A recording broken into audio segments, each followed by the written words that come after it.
শনিবার 1 জুন 2024 এবং পড়ন্ত বিকেলে এই ভিডিওটি যখন করছি তখন ভারতের যে জাতীয় সংসদ নির্বাচন, লোকসভা নির্বাচন, সেই নির্বাচনের একেবারে শেষ দফার ভোট অনুষ্ঠিত হতে যাচ্ছে।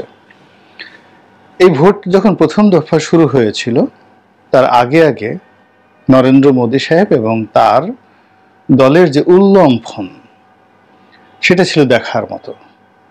তাদের ধারণা ছিল যে তারা যে উগ্র হিন্দুত্ববাদ প্রচার করছে এবং তারা যেভাবে ভারতের মাটিতে মুসলমানদেরকে নিগৃহীত করছে, অপমানিত করছে, লাঞ্ছিত করছে, এটি সংখ্যাগরিষ্ঠ হিন্দু এবং অন্যান্য যারা সম্প্রদায় রয়েছে তাদেরকে নিদারুণভাবে আনন্দে উদ্বেলিত করেছে। এক। 2 নম্বর হলো যে তারা নতুন একটা অলিগার শ্রেণী তৈরি করেছে বাংলাদেশের মতো করেই। বাংলাদেশে যেমন কথা বলি এস আলম আসে, সামিট গ্রুপ আসে, অমুক গ্রুপ আসে, অমুক গ্রুপ আসে, সব মিলিয়ে 20 থেকে 30টি কোম্পানি, প্রতিষ্ঠান এবং ব্যক্তি এই গত 15 বছর ধরে পুরো জাতির সব কিছু লুটেপুটে খাচ্ছে। এইরকম ভারতবর্ষে 150 জনের একটা গ্রুপ, যেহেতু দেশ বড়, সে 150 জনের একটা গ্রুপ পুরো অর্থনীতিকে গিলে খাচ্ছে। এবং এর মধ্যে আদানি আছে, লেখাপড়া বলতে কিছু নেই। তারপরে এর মধ্যে আম্বানিরা আছে, এর মধ্যে অন্যান্য যারা বড় বড় গ্রুপ অফ ইন্ডাস্ট্রিজ তারা আছে। এর মধ্যে ভারতীয় অর্থনীতির অনেক উত্থান পতন হয়েছে। অনেক বড় বড় কোম্পানি, 200 বছর 300 বছরের কোম্পানি একেবারে দেউলিয়া হয়ে পড়েছে। নতুন নতুন টাকাওয়ালারা এসেছে যারা এই বাংলাদেশের মধ্যে করে টাকা পাচারে ভারতের রীতিমতো রেকর্ড ব্রেক করে ফেলেছে। এবং একইভাবে এই দুর্নাম বদনামের পাশাপাশি সেখানে দৃশ্যমান কিছু উন্নয়নও তারা করেছে। এবং নরেন্দ্র মোদী এবং অমিত শাহের সরকার তারা মনে করেছে যে এই কর্মের ফলে ভারতবাসী তাদেরকে মাথায় তুলে রাখছে। এবং আদানি বা আম্বানি এই পরিবারগুলো ভারতের ত্রাতা হিসেবে ভারতের মুখ উজ্জ্বল করেছে এবং জনগণ তাদেরকে সত্যিকার অর্থে ভালোবাসে। মুকেশ আম্বানি সোনার পোশাক পরলো, তার ওয়াইফ নীতা আম্বানি সোনার শাড়ি পরে তারপরে শেষে সে দেবীর মতো সে পোজ দিল। এটি মানুষ তাদেরকে দেবতা এবং দেবী হিসেবে গ্রহণ করেছে। এটা নরেন্দ্র মোদীর একটা বিশ্বাস ছিল এবং সেই বিশ্বাস থেকে তিনি ঘোষণা করেছিলেন যে তিনি 400-র উপরে লোকসভার সংসদ সদস্যের যে পদ বা লোকসভার যে সদস্য এই পদ লাভ করে রাজীব গান্ধী যে বিজয় লাভ করেছিলেন ইন্দিরা গান্ধীর হত্যাকাণ্ডের পর, সেটাকে তিনি ছাড়িয়ে যাবেন। কিন্তু এই যে আজকের দিনটি পর্যন্ত যে বাস্তবতা তা হলো যে নরেন্দ্র মোদী আদৌ সরকার গঠন করতে পারবেন কিনা এটা নিয়ে অনিশ্চয়তা দেখা দিয়েছে। এবং এই বিষয়টি নরেন্দ্র মোদীকে কিভাবে ভাবাচ্ছে তার প্রমাণ হলো তিনি বেসামাল কথাবার্তা বলছেন এবং নির্বাচনের আগে তিনি বাংলাদেশের অনেক কিছু অনুসরণ করেছেন। বিরোধী নেতাকর্মীদের ব্যাংক ফ্রিজ করা, ব্যাংক অ্যাকাউন্ট ফ্রিজ করে তাদেরকে জেলখানার মধ্যে ভরা, আরও অনেক কিছু। এবং যত রকম নেতিবাচক দিক রয়েছে সারা দুনিয়ার ইলেকশন ইঞ্জিনিয়ারিংয়ের, সেইগুলো তিনি করার পরেও এই এখনো পর্যন্ত তেমন সুবিধা করে উঠতে পারেনি। ফলে তিনি কাজকর্ম বাদ দিয়ে আজকের দিনের খবর হলো তিনি ধ্যানে বসেছেন গত কয়েকদিন ধরে।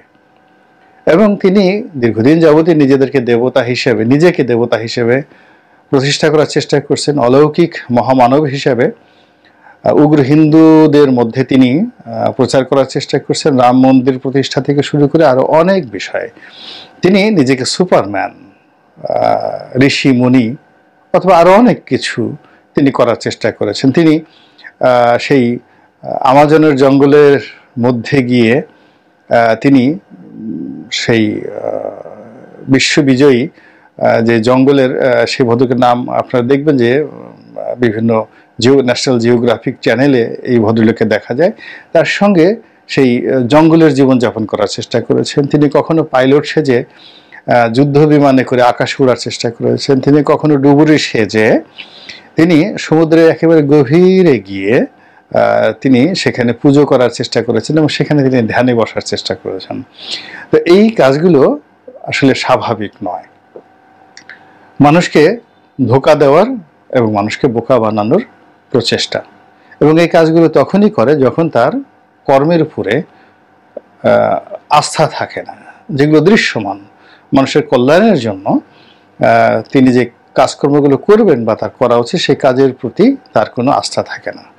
এর ফলে এই ধরনের কাজকর্ম করতে গিয়ে তার মান সম্মান, তার মর্যাদা কোন পর্যায়ে নেমেছে সেটি অতি সম্প্রতি ভারতের যে রাজনীতি, ইলেকশন কেন্দ্রিক রাজনীতি, সেই ইলেকশন কেন্দ্রিক রাজনীতিতে একেবারে প্রকাশ্য ময়দানে বিরোধী যারা নেতা রয়েছেন, রাহুল গান্ধী, প্রিয়াঙ্কা গান্ধী, মমতা ব্যানার্জি থেকে শুরু করে আরও অনেকে অকথ্য ভাষায় গালাগাল করে নরেন্দ্র মোদীর 14 গোষ্ঠী উদ্ধার করছেন। উদাহরণ হিসেবে আমরা এই মমতা ব্যানার্জির একটি ভাষণ, যেটি খুব ভাইরাল হয়েছে, সেটিকে বলতে পারি। উনি এই নির্বাচনের আগ পর্যন্ত মিস্টার নরেন্দ্র মোদীকে মোদিজি হিসেবে সম্বোধন করতেন, কিন্তু এই নির্বাচনের সময় তাকে একেবারে তুই তুকারি করে মোদি বলে যেভাবে তুচ্ছ-তাচ্ছিল্য তিনি করেছেন, এটি বিরল। দ্বিতীয়ত, নরেন্দ্র মোদীকে তিনি একজন মহা দুর্নীতিবাজ, একজন মহা চোর, এবং তিনি বলেছেন যে শুধু চোর না, এটা হলো কয়লা চোর। কেন কয়লা চোর? কয়লা সেক্টরে সবচেয়ে বেশি বিনিয়োগ হয়ে থাকে ভারতে জ্বালানি ক্ষেত্রে। এর কারণ হলো তাদের অনেকগুলো বিদ্যুৎ প্রকল্প কয়লাতে চলে, তাদের অনেকগুলো বড় বড় কয়লা প্রকল্প রয়েছে, সেই কয়লা থেকে তারা রপ্তানি করে, আবার কয়লা আমদানিও করে। ফলে ভারতের যে মন্ত্রণালয়গুলো রয়েছে, আমাদের দেশে যেমন প্রতিরক্ষা মন্ত্রণালয় বা সংস্থাপন মন্ত্রণালয় বা জ্বালানি মন্ত্রণালয়, এগুলো খুবই গুরুত্বপূর্ণ মন্ত্রণালয়, এবং এগুলো সাধারণত প্রধানমন্ত্রী নিজের হাতে রাখে। তো ভারতের সবচেয়ে গুরুত্বপূর্ণ যে মন্ত্রণালয় সেটা হলো কয়লা মন্ত্রণালয়, এবং সেই কয়লা মন্ত্রণালয়ের মন্ত্রী হলেন নরেন্দ্র মোদী। তো এখন নরেন্দ্র মোদীর সেই কয়লা মন্ত্রণালয়ে দিন রাত লোপাট হচ্ছে, সবচেয়ে খারাপ উদাহরণ তৈরি হয়েছে, এবং জাতীয় অর্থনীতির অর্থাৎ ভারতীয় অর্থনীতির অনেকগুলো খাত সেখানে তৈরি হয়েছে, এবং এখানে অর্থাৎ এই কয়লা মন্ত্রণালয়ে চোর ডাকাতে ভরে গিয়েছে। আমাদের দেশের ব্যাংকিং ব্যবস্থায় যেভাবে চোর ডাকাত, তেমনি ভারতের কয়লা মন্ত্রণালয় ওই একই চোর ডাকাতে ভরে গিয়েছে। তো এজন্য মমতা ব্যানার্জি বলছেন যে এই মন্ত্রণালয় যেহেতু অনেক চোর, এই চোরদের সর্দার হলো নরেন্দ্র মোদী, এবং তিনি এই চুরির কর্মের সাথে সরাসরি জড়িত, চোরদের সর্দার, এবং তিনি নিজে কয়লা চোর, যেন তেন চোর না, কয়লা চোর। তো এই কথাগুলো তিনি প্রকাশ্য বলছেন। আবার তিনি আরও বলছেন যে নরেন্দ্র মোদীর যিনি সহযোগী আছেন মিস্টার অমিত শাহ, তিনিও চোর, এবং তিনি কি চোর? গরু চোর। কেন গরু চোর বলছেন? এর কারণ হলো যে তারা গরুকে মা হিসেবে মনে করে, গরুর গোবরকে অমৃত হিসেবে মনে করে, এবং গোমূত্র, সেই গোমূত্রকে মনে করে বেঁচে থাকার জন্য সর্বরোগ বিধ্বংসী একটি অমীয় সুধা রস, গোমূত্র। তো সেই গরুকে তারা সম্মান করবে, মর্যাদা দেবে, কিন্তু তা না করে সেই গরুকে ব্যবহার করে ভারতীয় অর্থনীতিতে যে লুটপাট হয়, সেই লুটপাটের সঙ্গে সারা ভারতের যে বর্ডার সিকিউরিটি ফোর্স রয়েছে বিএসএফ, এই বিএসএফ সীমান্ত দিয়ে গরু পাচার করা, কেবল বাংলাদেশে নয়, পাকিস্তান, অন্যান্য দেশে গরু চুরি করা, গরু পাচার করা, গরু বিক্রি করা, এই টোটাল কাজের সঙ্গে বিএসএফ এর টপ টুলও সবাই জড়িত। এবং তারা শুধু এই কাজ করেন, আমাদের বাংলাদেশের সীমান্তে দেখা যাচ্ছে এই কাজ করতে গিয়ে যদি 19-20 হয়ে যায় কারোর সঙ্গে, সঙ্গে সঙ্গে গুলি করে সেই যারা এই গরু চোরা কারবারির সাথে জড়িত তাদের অনেকে মেরে ফেলে। কিন্তু মূলত এখানে যা কিছু হয় সেটা হলো তাদেরকে বখরা না দিয়ে, তাদেরকে কমিশন না দিয়ে কেউ যদি এই চোরাচালান করার চেষ্টা করে, তখনই তারা সেখানে সরাসরি গুলি চালায়। কিন্তু যদি আপনি তাদেরকে টাকা দেন, তাহলে কোনো অবস্থাতে তারা গুলি চালাবে না। এইভাবে সকল সীমান্তে, ভারতের সকল সীমান্তে এই গরু সিন্ডিকেট, গরু বাণিজ্যের একটা বিশাল অধিক্ষেত্র গড়ে উঠেছে। তো এই যে গরু চুরির সাথে বিএসএফ এর জওয়ান থেকে শুরু করে ঊর্ধ্বতন কর্মকর্তা সবাই জড়িত, এবং সেই মন্ত্রণালয়ের প্রধান হলো অমিত শাহ।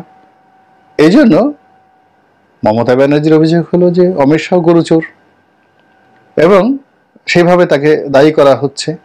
এই যে ভারতীয় রাজনীতির প্রধান দুজন ব্যক্তি, ক্ষমতাধর রাজনীতির, বাংলাদেশের প্রধানমন্ত্রী এবং ওবায়দুল কাদেরকে নিয়ে যদি মির্জা ফখরুল সাহেব এই ধরনের কথা বলেন, আপনি বুঝেন বাংলাদেশের পরিস্থিতি কোন জায়গায় যেতে পারে। তো সেক্ষেত্রে ভারতের মাটিতে অমিত শাহ এবং নরেন্দ্র মোদীকে নিয়ে যখন মমতা ব্যানার্জির মতো প্রথিতযশা রাজনীতির কিংবদন্তি নায়িকা যারা এরকম প্রকাশ্যে গালাগাল দিচ্ছে, তাহলে বুঝতে হবে যে রাজনীতির মান সেখানে কোন পর্যায়ে চলে গিয়েছে। দ্বিতীয়ত, নরেন্দ্র মোদীর যে ম্যাজিক ছিল সেই ম্যাজিক এখন আর নেই, এবং তার সম্মান এবং মর্যাদা, ব্যক্তিগত সম্মান এবং মর্যাদা, এটি ধুলোয় মিশে গিয়েছে। ফলে তিনি যতই ধ্যানে বসুন না কেন, এবং সেই ধ্যান থেকে যদি সত্যিই তিনি যোগী হয়ে একেবারে উড়ে আকাশের সেই যে তারকার কাছাকাছি চলে যান, চন্দ্রে চলে যান, সবাই দেখলো, প্রকাশের আলোকে দেখলো যে ভূমি থেকে তিনি সিদ্ধিপ্রাপ্ত হয়ে চন্দ্রে উঠে গেছেন যোগ ব্যায়াম করতে করতে, তবুও এই যে কয়লাচোরের যে উপাধি, সেই উপাধি থেকে তিনি নিজেকে রক্ষা করতে পারবেন না। এর কারণ হলো ভারতবর্ষের আনাচে কানাচে চোর চোরটাতে তিনি রীতিমতো ভরপুর করে দিয়েছেন, এবং তার ম্যাজিক, তার ছোঁয়া আশেপাশের দেশে যারা পেয়েছে তারাও এই একইভাবে, মানে যেখানে চুরি বিদ্যাটা, এই চুরি বিদ্যাটাকে তারা জাতীয় বিদ্যা হিসেবে, নিজেদের গলার মালা হিসেবে, অলংকার হিসেবে, নিজেদের পোশাক হিসেবে, চুরি বিদ্যাকে নিজেদের পোশাক হিসেবে, বস্ত্র হিসেবে তারা গ্রহণ করে ফেলেছে। তো কাজেই মিস্টার নরেন্দ্র মোদী এবং মিস্টার অমিত শাহ তাদের নিজ দেশে যেভাবে নিগৃহীত হচ্ছেন, এটি আমাদের দেশে অনাগত দিনে যারা মোদীর পক্ষে রাজনীতি করেন তাদের জন্য এটা একটা অ্যালার্মিং, একটা red signal and a back signal.